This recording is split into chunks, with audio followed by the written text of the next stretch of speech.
एक गलत field choose करना आपकी पूरी एकेडमिक लाइफ को रिग्रेट में बदल सकता है। अस्सलाम वालेकुम स्टूडेंट, मेरा नाम उम्मे अमन है और आज की इस वीडियो में मैं आपको बताऊंगी कि आप अपने लिए मैट्रिक बोर्ड एग्जाम के बाद कॉलेज लाइफ में कौन सी बेस्ट फील्ड चूज कर सकते हो। देखो, ये जो डिसीजन होता है ये तमाम स्टूडेंट्स के लिए बहुत ज्यादा क्रूशल, बहुत ज्यादा इंपॉर्टेंट होता है, क्योंकि यही डिसीजन आगे डिसाइड करता है, यही फैसला आगे फैसला करता है कि आपने आगे किस अपॉर्चुनिटी को अचीव करना है, किस तरीके की आपके पास मजीद मौके आएंगे, आगे आप किस फील्ड में अपना करियर बना सकते हो, उसका स्कोप क्या होगा। सारी चीजें यही एक फैसला, यही एक डिसीजन डिसाइड करता है। तो अगर आज का डिसीजन आपने गलत ले लिया तो पूरी एकेडमिक लाइफ रिग्रेट में बदल जाएगी। वो किस तरह, सोचो। आपने प्री मेडिकल ले लिया प्रेशर में आके कि सब कह रहे हैं डॉक्टर बनना है, तुम डॉक्टर बन सकती हो, ट्राई करो, और तुमने प्रेशर में आके ले लिया प्री मेडिकल। लेकिन कहीं ना कहीं अंदर ये गिल्ट होगा कि मेरा इंटरेस्ट तो टेक्नोलॉजी में था। सही, तुमने इंजीनियरिंग ले ली, लेकिन तुम्हें ये रियलाइज हो रहा है कि मेरा पैशन तो बिजनेस की तरफ था। तुमने कॉमर्स ले लिया, लेकिन कहीं ना कहीं तुम्हें रिग्रेट हो रहा है कि मेरा ड्रीम तो डिजाइनर बनना था। तो आज के इस वीडियो में ना सिर्फ हम ये डिस्कस करेंगे कि कौन सी फील्ड आपके लिए बेस्ट है, बल्कि ये डिस्कस करेंगे कि ये फील्ड किस तरीके के स्टूडेंट्स के लिए बेस्ट है। यानी आपका सेल्फ कॉन्सेप्ट अपनी फील्ड से रिलेटेड बिल्कुल क्लियर होना चाहिए। तो इस वीडियो को एंड तक जरूर देखना और वीडियो को लाइक जरूर करना, क्योंकि मुझे उम्मीद है कि एंड में आप मुझे थैंक जरूर कहोगे। तो इस वीडियो को कंप्लीट देखना जरूरी है, because this video is going to be very effective for your most important decision. तो अगर हम क्विक कंपैरिजन करें इन तमाम फील्ड में, फील्ड्स को अगर हम कंपेयर करें, क्विक कंपैरिजन करें, अब जैसे कि हमारे पास है pre medical, pre engineering, computer science, art और कॉमर्स। ये वो चारों फील्ड है जिसमें अमूमन स्टूडेंट्स एडमिशन लेते हैं। अब आपके लिए कौन सी फील्ड ज्यादा इफेक्टिव और ज्यादा इंपॉर्टेंट होगी और ज्यादा अच्छी साबित होगी, ये हम कंपेयर करेंगे इसके फायदे से, इसके नुकसान से और आपके सेल्फ कॉन्सेप्ट से कि आप इस फील्ड के लिए एलिजिबल हो या नहीं। अब एलिजिबिलिटी क्राइटेरिया सिर्फ मार्क्स तक, परसेंटेज तक नहीं होता। कॉलेज आपको एक मार्क्स का, एक परसेंटेज का क्राइटेरिया देती है ना, कि अगर आपकी इतनी परसेंटेज है तो आपका इस फील्ड में दाखिला हो सकता है या नहीं हो सकता। लेकिन अपने आप से पूछो कि क्या मैं इस फील्ड के अहल हूँ, क्या मैं इस फील्ड में लॉन्ग टाइम तक काम कर पाऊंगा, इसको पढ़ पाऊंगा, इसको समझ पाऊंगा, इसमें अपना कोई करियर बना पाऊंगा, इसमें क्या मेरे लिए स्कोप है या नहीं। ये आपने खुद से सवाल करना है, ये चीजें आपने खुद क्लियर करनी है। और आज के इस वीडियो में मैं आपको हेल्प करूंगी कि आपने ये चीजें किस तरह क्लियर करनी है, अपने आंसर को कैसे आइडेंटिफाई करना है, ताकि आप अपने लिए बेस्ट फील्ड को चूज कर सको। सबसे पहले अगर हम बात करें प्री मेडिकल की, अभी आपको कुछ समझ नहीं आएगा, बहुत घिसमिस लिखा है, but trust me, trust the process, and में आपको बिल्कुल क्लियर हो जाएगा कि आपके लिए कौन सी फील्ड ज्यादा सूटेबल है। सबसे पहले अगर हम बात करें प्री मेडिकल की, तो देखो स्टूडेंट, प्री मेडिकल अगर आप करते हो, प्री मेडिकल में अगर आप दाखिला लेते हो, तो आगे मेजर पाथ, यानी मजीद आगे स्टडी के लिए आपको कौन कौन से रास्ते देखने को मिलेंगे, जैसे एमबीबीएस, ठीक है, BDS, pharmacy, biotechnology, nursing, applied health science. ये वो फील्ड्स हैं जिसमें आप प्री मेडिकल करने के बाद इनरोल हो सकते हो। यानी आपने first year, second year college के 2 साल प्री मेडिकल को दिए, प्री मेडिकल आपने पढ़ा, तो आगे आपके लिए जो मेजर पाथ खुलेंगे, रास्ते खुलेंगे, वो इस फील्ड में। अगर आप एमबीबीएस के शौकीन हो, आप डॉक्टर बनना चाहते हो, तो आपको प्री मेडिकल लेनी चाहिए। अगर आप बीडीएस यानी एज ए डेंटिस्ट बनना चाहते हो, तो आपको बीडीएस करना चाहिए, उसके लिए आपको प्री मेडिकल लेना होगा। अगर आप अप्लाइड हेल्थ साइंस से रिलेटेड, टेक्नोलॉजी से रिलेटेड इंटरेस्टिंग हो, तब आपको प्री मेडिकल लेना चाहिए, क्योंकि इसके जो मेजर पाथ हैं वो यही हैं, biotechnology, nursing, MBBS, BDS, pharmacy, यानी मेडिसिन एंड सर्जरी कंप्लीट आती है हमारे पास प्री मेडिकल में। अच्छा, प्री मेडिकल में ना सिर्फ एमबीबीएस बल्कि टेक्नीशियन के भी बहुत सारे डिफरेंट डिप्लोमा भी मिलते हैं, जो आप फर्स्ट ईयर, सेकेंड ईयर की बात कर सकते हो, बैचलर भी कर सकते हो आप मेडिकल की फील्ड में। बहुत ज्यादा इसमें मौके होते हैं, ठीक है। बायोटेक्नोलॉजी के अलावा इसमें माइक्रोबायोलॉजी होती है, मरीन बायोलॉजी होती है, ठीक है। इसके साथ साथ फूड साइंस भी है, सही है, हेल्थ एंड फूड साइंस है। तो बहुत ज्यादा वैरायटी देखने को मिलेगी। अब इसके हम फायदे देखते हैं, इसके पॉइंट्स देखते हैं कि इसमें फायदा क्या है। इसके प्रोस जो है वो है हाई रिस्पेक्ट। मेडिकल की फील्ड में बहुत ज्यादा रिस्पेक्ट होती है, स्टेबल करियर होता है और ग्लोबल अपॉर्चुनिटीज होती है। ग्लोबल अपॉर्चुनिटीज यानी आप बैरून मुल्क डिफरेंट सिटीज में, डिफरेंट कंट्री में बहुत अच्छा करियर बना सकते हो। ठीक है, तो इसके तो बहुत ज्यादा फायदे, इसमें रिस्पेक्ट भी है, स्टेबल करियर भी है और ग्लोबल अपॉर्चुनिटीज भी है, हाई ग्रोथ भी है, हाई डिमांड भी है। लेकिन इसके कुछ कॉन्स भी हैं। नुकसान क्या है? लॉन्ग स्टडी, इसमें आपको लॉन्ग स्टडी करना होगा, यानी अपने आप को डिस्ट्रैक्शन से बचाना होगा, अपना एक सेट गोल सेट करना होगा, अपना एक ड्रीम देखना होगा और टारगेट को अपने अचीव करने के लिए मुसलसल मेहनत करनी होगी, यानी इसमें लॉन्ग आर की स्टडी है। प्री मेडिकल के लिए आपको अच्छा खासा पढ़ना पड़ेगा। सही, ड्यूरेशन इसमें ज्यादा है, हाईली कॉम्पिटेटिव है। हाईली कॉम्पिटेटिव से क्या मुराद? कंपटीशन बहुत ज्यादा है इसमें। आप देख लो एमडी कैट, एमडी कैट आपको क्लियर करना पड़ेगा हर हाल में, और एमडी कैट में आपको पता है कितने नंबर्स ऑफ स्टूडेंट अपेयर होते हैं, तैयारी करते हैं, और बहुत से कम स्टूडेंट हैं जिनका सिलेक्शन होता है, तो उसमें कंपटीशन ज्यादा है।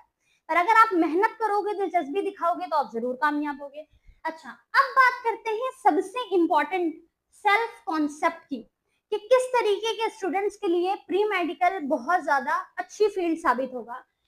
सबसे पहले पेशेंट, पेशेंट से मुराद है सबर, तहम्मुल। अगर आपके अंदर सबर है, आप लॉन्ग टाइम मेहनत कर सकते हो, लॉन्ग टाइम स्टडी में सरवाइव कर सकते हो, तब आपको प्री मेडिकल लेनी चाहिए। अगर आप डिसिप्लिन हो, अपने टारगेट को लेके, अपने गोल को लेके डिसिप्लिन हो, अगर आप हार्ड वर्किंग हो, हार्ड वर्क कर सकते हो, मेहनत कर सकते हो, इमोशनली स्ट्रांग हो, प्री मेडिकल में फेलियर का भी बहुत सामना करना पड़ता है, तो अगर आप इमोशनली स्ट्रांग हो तो आपके लिए बेस्ट है। और सबसे इंपॉर्टेंट बायोलॉजी लवर, अगर आपको बायोलॉजी सब्जेक्ट में इंटरेस्ट है तो ये आपके लिए बहुत ज्यादा अच्छी फील्ड है। सही है स्टूडेंट, तो मैंने प्री मेडिकल का बता दिया। वो तमाम स्टूडेंट जो एमबीबीएस करना चाहते हैं आगे फ्यूचर में, बीडीएस की तरफ जाना चाहते हैं, बायोटेक्नोलॉजी, माइक्रोबायोलॉजी, फूड साइंस, इस तरीके की हेल्थ, अप्लाइड हेल्थ साइंस में जाना चाहते हैं, तो उनके लिए प्री मेडिकल बेस्ट है। लेकिन दो शर्त है प्री मेडिकल के लिए, आपने लॉन्ग टाइम स्टडी करनी है, डिसिप्लिन रहना है, हार्ड वर्क करना है, क्योंकि यहाँ पे फेलियर का और कंपटीशन का आपको बहुत सामना करना पड़ेगा। सही, तो प्री मेडिकल आपके लिए बेस्ट है। अगर आपने ये चीजें अपने लिए सोची हैं कि आप एमबीबीएस करोगे या बीडीएस करोगे, तो इसका मेजर पाथ जो है वो यही है। दूसरी फील्ड पर आते हैं जो कि प्री इंजीनियरिंग। ज्यादातर स्टूडेंट प्री इंजीनियरिंग लेते हैं और ये भी बहुत अच्छी फील्ड है। सबसे पहले बात करते हैं कि इसमें मेजर पाथ क्या है। प्री इंजीनियरिंग अगर आप लेते हो, प्री इंजीनियरिंग अगर आप करते हो 2 साल, तो आगे यूनिवर्सिटी लेवल में आपको किस तरीके की फील्ड देखने को मिलेगी, कैसी अपॉर्चुनिटी मिलेंगी। तो इसमें जो मेजर पाथ है प्री इंजीनियरिंग में, वो mechanical, civil, electrical, software, aerospace engineering है। अगर आपने 2 साल first year, second year engineering कर ली, तो यूनिवर्सिटी लेवल में आपको मैकेनिकल इंजीनियरिंग की फील्ड मिलेगी, इलेक्ट्रिकल इंजीनियरिंग होगी, सॉफ्टवेयर इंजीनियरिंग है, एरोस्पेस इंजीनियरिंग है। सही है, इसके अलावा आपके पास सॉफ्टवेयर इंजीनियरिंग, सिविल इंजीनियरिंग है। तो इनमें से किसी एक फील्ड में आप अपना करियर बना सकते हो, ये इसके मेजर पाथ हैं। सही, अगर हम इसमें इसके प्रॉस को देखें, इसके फायदों को देखें, डाइवर्स करियर, बहुत ज्यादा डाइवर्स करियर है, यानी आपको ज्यादा अपॉर्चुनिटी देखने को मिलेगी। इसके अलावा इन्वेंशंस इसमें हैं, आप अपनी चीजें इन्वेंट कर सकते हो। अगर आप टेक्निकली आप सोचते हो, लॉजिकली चीजों को लेके चलते हो, आप इसमें कुछ ना कुछ इन्वेंट कर सकते हो। टेक्निकल ग्रोथ बहुत ज्यादा है प्री इंजीनियरिंग में, स्टूडेंट ज्यादातर टेक्निकल चीजों की तरफ जाते हैं, तो इसमें टेक्निकल ग्रोथ बहुत ज्यादा है। अगर हम बात करें इसके कॉन्स की, तो देखो इसमें टफ मैथ है। मैथ्स में अगर आप अच्छे हो, मैथ्स में अगर जीते हो, तो आप प्री इंजीनियरिंग कर लोगे। मैथ्स वीक है तो मैं ये नहीं कहूंगी नहीं कर सकते, इंसान के अंदर अल्लाह ने इतना पोटेंशियल रखा है, वो अगर मेहनत करेगा, करना चाहेगा तो कर लेगा। मैथ्स अगर वीक है तो मैथ्स में आपने टाइम देना पड़ेगा, मेहनत करनी पड़ेगी। तो भाई मैथ्स इसमें बहुत ज्यादा टफ है इंजीनियरिंग में। कॉम्पिटेटिव मार्केटिंग, मार्केट यानी कॉम्पिटिटिव, यानी बहुत ज्यादा इसमें कंपटीशन है। सही है, जिस तरीके से एमडी कैट है उस तरह ई कैट है। सही है, तो ई कैट का आपको टेस्ट क्लियर करना पड़ेगा। Constant up skilling, constant up skilling से मुराद है कि इसमें आपको आपका 1-2 स्किल से काम नहीं चलेगा, आपने मुसलसल स्किल्स को सीखना पड़ेगा, अपनी फील्ड से रिलेटेड आपने स्किलफुल बनना पड़ेगा। सही है, सबसे इंपॉर्टेंट सेल्फ कॉन्सेप्ट की बात करते हैं कि किस कैटेगरी ऑफ स्टूडेंट के लिए प्री इंजीनियरिंग बेस्ट साबित हो सकती है। सबसे पहला एनालिटिकल, जो स्टूडेंट चीजों को एनालाइज करके एनालिटिकल वे में देखते हैं, यानी टेक्निकल में अच्छे हैं, लॉजिकल हैं, उनके लिए ये बहुत अच्छी है। टेक्निकल है, लॉजिकल, एनालिटिकल है, प्रॉब्लम सॉल्विंग और इन्वेंटर्स के लिए, इन्वेंटर्स जो इन्वेंशन करना चाहते हैं, कोई चीज बनाना चाहते हैं, तो उनके लिए इंजीनियरिंग बेस्ट है। सही। अब आते हैं अपनी थर्ड बहुत ज्यादा ग्लोबल फील्ड के ऊपर, that is CS, computer science, जिसे जर्नल साइंस भी कहते हैं। कंप्यूटर साइंस में जो मेजर पाथ आपको देखने को मिलेंगे वो है software development, web development, AI, cyber security, data science. AI तो आपको पता है आर्टिफिशियल इंटेलिजेंस। तो कंप्यूटर साइंस के फील्ड में आपको AI, cyber security, web development, coding, सही है। इसके अलावा आपके पास जो सॉफ्टवेयर डेवलपमेंट है, डेटा साइंस है, इसमें बहुत ज्यादा ग्रोथ है। और इसके मेजर जो फील्ड है, मेजर जो पाथ है, वो यही सारे हैं। यानी अगर आप 2 साल कंप्यूटर साइंस को अच्छे से पढ़ते हो, जर्नल साइंस को, तो आगे आप इन तमाम फील्ड्स में अपना करियर बना सकते हो, सही, यूनिवर्सिटी लेवल पे। अगर इसके हम फायदे देखें, प्रोस देखें, तो high income potential, computer science में हाई इनकम पोटेंशियल है इन सारी फील्ड में, क्योंकि अभी आपको पता है कि 2026 से आगे मजीद AI का टाइम है, ठीक है। साइबर सिक्योरिटी, AI टेक्नोलॉजी, इसका बहुत ज्यादा स्कोप है, तो इसलिए इसके इनकम पोटेंशियल भी ज्यादा है। ग्लोबल डिमांड है, इसकी डिमांड बहुत ज्यादा है और आगे मजीद डिमांड बढ़ रही है, सही है। इसके कॉन्स क्या है, नुकसान क्या है? कांस्टेंट लर्निंग, मुसलसल सीखना, अप स्किलिंग करना अपने आप को, और स्क्रीन हेवी, हेवी स्क्रीन, यानी आपका बार बार PC, कंप्यूटर, लैपटॉप, स्क्रीन बहुत ज्यादा हेवी, स्क्रीन टाइम ज्यादा होगा, स्क्रीन हेवी है। और कांस्टेंट लर्निंग, सबसे बड़ी बात है अप स्किलिंग, ठीक है। अच्छा, सेल्फ कॉन्सेप्ट की बात करते हैं, विच इज वेरी इंपॉर्टेंट, कि स्टूडेंट किस तरीके के स्टूडेंट कंप्यूटर साइंस के लिए ज्यादा फिट होंगे।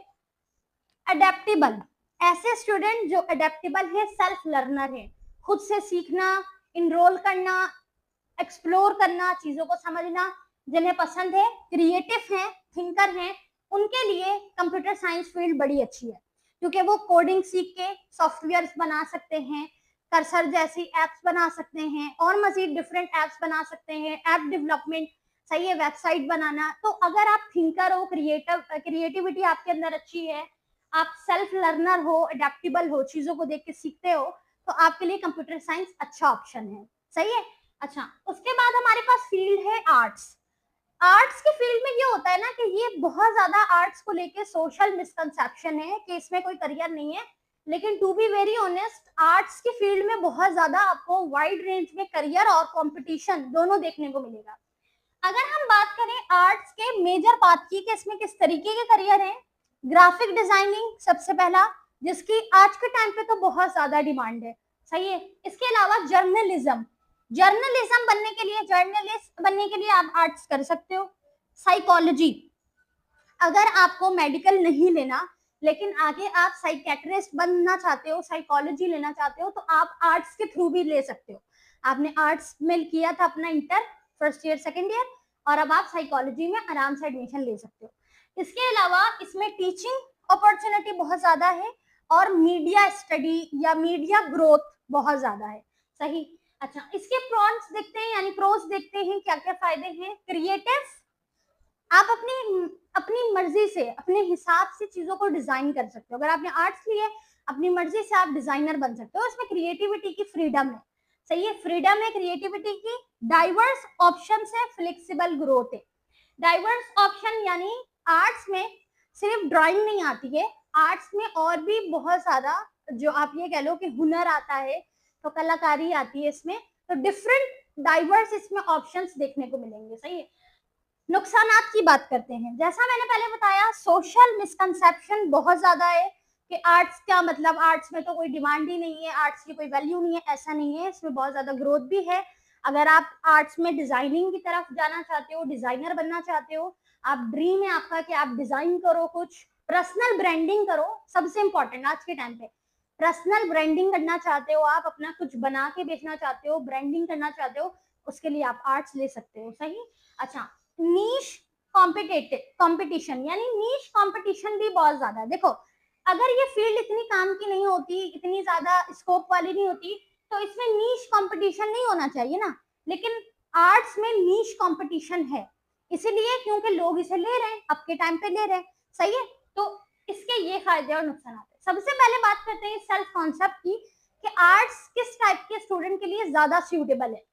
Creative, writers, thinker, social aware. जो स्टूडेंट सोशली अवेयर हैं, जो ऑब्जर्व करने वाले हैं, ऑब्जर्वेंट अच्छे हैं, जिनको पता है कि क्या चीजें अभी चल रही हैं, क्या डिमांडिंग है, उसके हिसाब से चीजें डिजाइन करना, अपनी क्रिएटिविटी दिखाना, तो ऐसे स्टूडेंट के लिए आर्ट्स बेहतरीन ऑप्शन है। सही। लास्ट और सबसे ज्यादा पूछे जाने वाला कॉमर्स। कॉमर्स में अगर मेजर पार्ट की बात करें, CA, ACCA, BBA, MBA, banking, finance, marketing और entrepreneurship. Entrepreneurship, banking, finance, ACA, CCA और एमबीए है। ये तमाम आते हैं किसमें? कॉमर्स में। सही है। बीबीए और एमबीए ये तमाम आते हैं कॉमर्स में, इसके मेजर पार्ट हैं। इसके फायदे की बात करें, प्रॉस की बात करें, तो बिजनेस ग्रोथ, यानी अगर आप बिजनेस करना चाहते हो, आप बिजनेस वुमेन या बिजनेसमैन बनना चाहते हो, कॉमर्स लेना चाहिए आपको। स्ट्रॉन्ग है। अर्निंग पोटेंशियल इसमें बहुत ज्यादा है। लीडरशिप अपॉर्चुनिटी है, यानी कि आप इसमें चूंकि बिजनेस कर रहे हो, विच मीन्स कि आप पूरी रिस्पॉन्सिबिलिटी लेते हो, लीडरशिप लेते हो। सही है। नुकसान क्या है? कॉम्पिटेटिव सर्टिफिकेशन, कंपटीशन है। नेटवर्किंग डिपेंडेंसी, यानी नेटवर्क के ऊपर डिपेंड करना पड़ता है कि रेशियो अभी क्या चल रहा है मार्केटिंग का। इसके अलावा practical knowledge needed, practical knowledge का होना जरूरी है। सिर्फ टेक्स्ट बुक चीजें नहीं चाहिए होती है, प्रैक्टिकल परफॉर्म की भी चीजों की बहुत जरूरत होती है। सही है। सेल्फ कॉन्सेप्ट की बात करते हैं कि किस तरीके के स्टूडेंट इस फील्ड के लिए ज्यादा अच्छे अहल होंगे। सबसे पहले स्ट्रैटेजिक, बिजनेस माइंडेड, लीडरशिप और लीडरशिप ओरिएंटेड। वो तमाम स्टूडेंट जो बिजनेस माइंडेड हैं, यानी जो स्टार्टिंग से चाहते हैं कि वो बिजनेस अपना कोई आगे अपना बिजनेस डेवलप करें या मार्केटिंग को सीखें, लीडरशिप को समझें, लीडरशिप ओरिएंटेड हैं, तो उनके लिए कॉमर्स बेस्ट है। ठीक है। अकाउंटिंग में अगर आपका इंटरेस्ट है, आप अकाउंटिंग में अच्छे हैं, मैथ्स में अच्छे हैं, तो कॉमर्स आप ले सकते हो। सही है स्टूडेंट। तो ये थी हमारे पास कुछ फील्ड और उनके मेजर पार्ट, फायदे, नुकसान और सबसे इंपॉर्टेंट सेल्फ कॉन्सेप्ट कि किस तरीके के स्टूडेंट इसको लेने के अहल हैं और इनको लेना चाहिए। सही है। तो मैंने यहाँ पे कोशिश की है आपको हर एक चीज अच्छे से गाइड कर दूं। स्टूडेंट, फाइनल चॉइस आपकी है, सोच समझ के फैसला लीजिएगा। क्राउड के प्रेशर में, सोसाइटी प्रेशर में, सबसे इंपॉर्टेंट ये देखकर कभी फैसला मत करना कि आपके दोस्त क्या ले रहे हैं। सही है। हो सकता है आपका दोस्त मैथ्स में अच्छा हो पर आप अच्छे ना हो, पेपर तो वो आपका हल नहीं करेगा ना, आपने खुद करना है। आगे करियर अपॉर्चुनिटीज आपने खुद चूज करनी है। सही है। तो कभी भी दोस्तों को देखते हुए फैसला मत कीजिएगा, अपनी कैपेबिलिटी को देखते हुए, अपनी सलाहियत को देखते हुए। हाँ, अगर आपका किसी फील्ड में इंटरेस्ट है, आप उसमें ड्रीम रखते हो, अपना विजन रखते हो, आपने गोल सेट किया है, बट आप सब्जेक्ट में वीक हो, तो इसका हरगिज मतलब नहीं है कि बेहतरी नहीं लाई जा सकती, आप उसमें बेहतरी ला सकते हो। अभी से अपना माइंड बनाओ कि मुझे इसमें मेहनत करनी है और ये अचीव करना है, तो फिर आप इंशाल्लाह अचीव कर लोगे। बट पहले अपना माइंडसेट क्लियर करना बहुत ज्यादा जरूरी है। अपने माइंड को बिल्कुल एक क्लियर डायरेक्शन दो कि मुझे ये फील्ड चूज करनी है, रीजन बताओ क्यों चूज करनी है। आगे मैं फर्स्ट ईयर सेकेंड ईयर के बाद 4 साल का करियर भी है, तो मुझे आगे किस तरीके की फील्ड लेना चाहिए, इन सबको सोचते हुए, देखते हुए आपने काम करना है। सही है। अगर ये वीडियो हेल्पफुल लगी हो तो लाइक जरूर कीजिएगा। इंशाल्लाह मिलते हैं नेक्स्ट वीडियो में, जब तक के लिए अल्लाह हाफिज।